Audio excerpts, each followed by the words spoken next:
So the last few days, it's been absolutely crazy in the NBA. Some of the free agency signings, some of the NBA trades has been absolutely off the hook. For me, obviously talking about LeBron James, you're talking about Jaylen Brown, you're talking about LaMelo Ball, you're talking about Kawhi Leonard, some of the huge names in the NBA, and most of them getting trades or free agency, hitting the free agency market.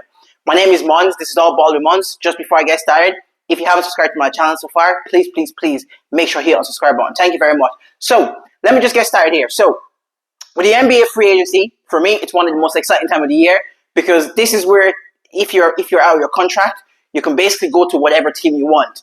And if you're in your contract, your team doesn't like you, or you're seeking to trade away, more than likely you get traded away. For me, it's absolutely exciting because I love seeing people change teams. For me, it's absolutely exciting because I love seeing people change teams. I love seeing teams going after what they need in their offseason. Like if you need shooting, get some shooters. If you need a big man, get a big man. If you need some wing, get some wing. If you need some 3&D players, get some 3&D players. For me, it's a pivotal time of the season to build up for the next season for me, the NBA free agency, and it's when the trade market is open. So the first one, obviously, the huge one we're going to start up with is LeBron James. I went through some of it already a couple of days ago in terms of LeBron not returning back to the Lakers. For me, I believe it's a fantastic move. I love this move for LeBron James. Hit the free agency market again. And for me, again, LeBron James is still the face of the NBA, whether you like it or not. This guy can be 50 years old. I play in the NBA. He's still going to be the face of the NBA. So picture this.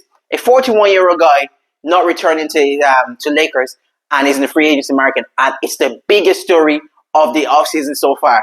That's what you call the face of the league. Wembanyama, your time will come.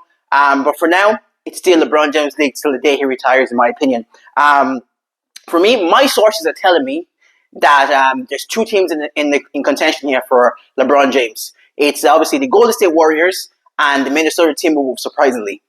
However, there's the caveat in that is the Golden State Warriors have to acquire Anthony Davis if they want a run at LeBron James. That's what I'm hearing. That's what my sources are telling me. And Minnesota Timberwolves are huge fans of LeBron James, and they feel he's the kind of free agency signing that can take him take him to the promised land, in my opinion. So Minnesota Timberwolves think free agency sign of LeBron James is the one that can take them to the promised land and finally win a championship ring with Anthony Edwards and LaMelo Ball. And obviously for me, I would like to see that combo. But at the same time, as much as I love LeBron James, I would love to see him play with the Warriors if they can get Anthony Davis. But for me, the best fit for LeBron James this offseason is to go to Minnesota Timberwolves, team up with Anthony Edwards, team up with LaMelo Ball, and you also have Jaden McDaniels and Rudy Gobert. Those guys are lockdown defenders, Jaden McDaniels and Rudy Gobert. Remember what Jaden McDaniels did to Jamal Murray in the playoff? Absolutely locked him down. LeBron James needs players like that and a rim protection like Rudy Gobert around him because at the age of 41, he's not going to be the best defender in the league. And with Anthony Edwards and LaMelo Ball, they're going to have great shooting as well. So for me, if I'm LeBron James, that's where I would advise to go. And there's one sneaky team in the talk as well in the last couple of days, according to my sources as well, and that's Denver Nuggets. They're looking to acquire LeBron James. For me, I wouldn't like to see him go there, in my opinion. I just don't like the whole Denver Nuggets situation. There's too much history there in terms of the rivalry with the Lakers and LeBron James. Next one is Jaylen Brown. For me, Jaylen Brown got absolutely backdoored by this organization, the Boston Celtic. Boston Celtic backdoor Jaylen Brown, in my opinion. For me, talents like that don't come around too often. He's one of the best two-way players in the league. A guy that's well accomplished. A guy that's won Finals MVP over the beloved Jason Tatum. Conference Finals MVP over the well-beloved Jason Tatum. And when Jason Tatum went down with an Achilles injury, guess who kept him afloat when it was supposed to be a transition year? Jaylen Brown. He averaged 29, 7, and 5 last season. And it was one of the All-NBA teams. For me, it's completely unacceptable the way these Boston Celtics have treated Jaylen Brown. And the smear campaign on Jaylen Brown, for me, it's thinking of a bit of, you know what, I'm not going to say what it is, but it's thinking of a bit of, you know, I'm literally not going to say what it is, but the way they've treated Jaylen Brown isn't right, in my opinion. For him, for the NBA, GMs and teams have always looked for smart guys. Being smart has never been an issue up until Jaylen Brown became smart and used his platform for betterment of himself, betterment of his people. Like, I'm not going to say what it is, but everyone knows what I'm hinting at here in terms of Jaylen Brown and the Boston Celtic. He got traded to So Jaylen Brown got traded to the 76ers, the Philadelphia 76ers. I think the 76ers got an absolutely fantastic player in Jaylen Brown. Like I said, one of the best two-way players in the league. He averaged 29, 7, and 5 last season. And he got traded for 2 first-round picks and 2 second-round picks and Paul freaking George. Paul George. The guy is over the hill. He's finished. I don't know how Boston Celtics actually wanted that trade, in my opinion. I think Philadelphia 76ers absolutely fleeced the Boston Celtics because where do you get talents like that? One of the best two-way players in the league, a Finals MVP, a Conference Finals MVP, and multiple-time All-NBA player. For me, I really, really hope Jaylen Brown does really, really well in Philadelphia, in my opinion. And the next one we're looking at is Kawhi Leonard. Kawhi Leonard, for me, I like him as a player, but he gets a lot of passes. For me, his time with the Clippers has been an absolute monumental fail, in my opinion. Because when he came to the Clippers, he was supposed to join the Lakers with LeBron James. But then there was comparison saying, oh, if he wins 3 rings with 3 different teams, you're going to be having a top 5 conversation, one of the greatest accomplishments ever. And then he didn't win it. And then when LeBron James won the 3 rings with 3 different teams, oh, LeBron always switching teams, this and that. Like I said, the goalpost always gets moved for LeBron James, and it doesn't get moved for other people. But that's a story for a different day, in my opinion. Kawhi Leonard, for me, it's been an absolute failure with the Clippers organization. Basically, the Kawhi Leonard and Paul George trade basically built the OKC Thunder's